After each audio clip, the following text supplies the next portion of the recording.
Now that's just great. Sometimes you just look at a video and think, well, scheisse, that's gonna be expensive. And today, this is exactly one of them. A classic case of one spinny bit going kaput and turning into twice as many spinny bits.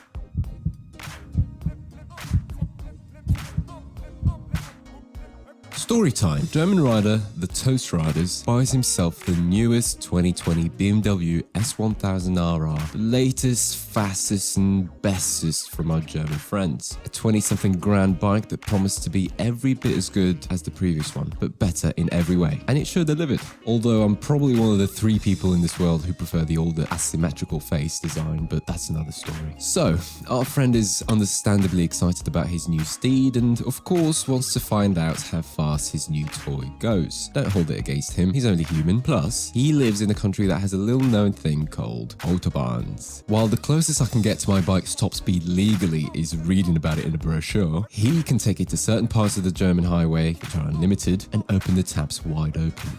So, what could go wrong? Brand new BMW, German highway, keen rider. It's not like the bike is going to do the most BMW thing ever and throw a rod bearing, is it? Especially not 155 miles an hour. That would be ridiculous. Let's watch.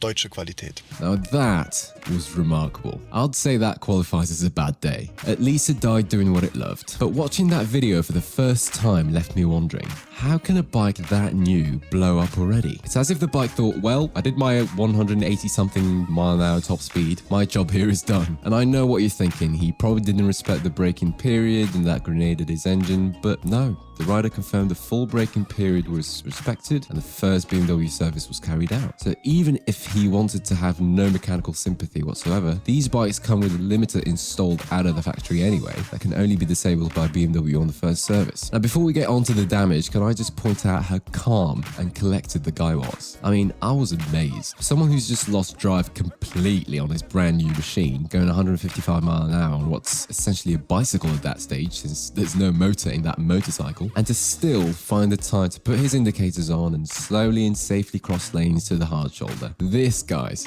this is why the Germans get to have unrestricted roads. Now, thankfully, the rider is perfectly safe when he comes to a safe stop, the first words out of his mouth being, So Leute, so schaut es aus, wenn der Kühler von der BMW platzt. German's such a beautiful language. Joking aside, the rider is extremely lucky the rear wheel didn't lock, but once you see the state of the rear tyre, you start realizing how really bad things could have ended.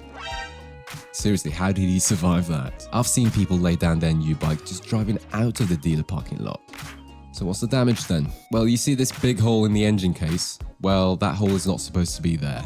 It is thought to be a rod bearing, although yet unconfirmed, but I wouldn't be surprised. BMW has had so many issues with rod bearings on their M3s and other models in the past. What typically happens is, because of the very tight tolerances between the rod bearing and the crankshaft, when the engine oil is cold, and therefore quite thick, it can't lubricate them well enough to handle the high revs that the engine is capable of. So if you start the bike up and immediately rev its nuts off, you can wear the rod bearings down. When the rod bearings wear down enough, it can spin, which obviously can put your engine in a bin. Now, the bike being so new, one can safely assume it's still under warranty. The question really is, will BMW honour it? I'm sure their lawyers can find a clause in the contract that says grenading your engine while doing a top speed run is not really covered, sorry mate. But let's hope they do the right thing and either replace the bike or replace the engine along with the tyre, because I don't think there's any amount of soap and elbow grease that could restore that tyre to safe standards. Now, this just serves as a reminder that while BMW makes some amazing next level stuff, It also breaks too easily and too often. It can be hard to believe for some, but their reliability rating in the industry is worse than Ducati. Electrical failures are not unheard of, and I know that sounds like a 1980s thing to say, oh, electrical problems, but the sheer amount of sensors and doodads on these bikes is just problems waiting to happen. Not to mention, buying the first year of a new model is always going to be like playing Russian roulette, only somehow worse, because instead of a swift death, you get to witness your pride and joy motionless and digits leaving your bank balance rather quickly. I'm sure the rider would chalk this one up as just another thing to the long list of shit things that have happened in 2020. I mean, just a few weeks ago, I personally lost my phone on the motorway as it came off its mount, and that was a very shit and expensive day for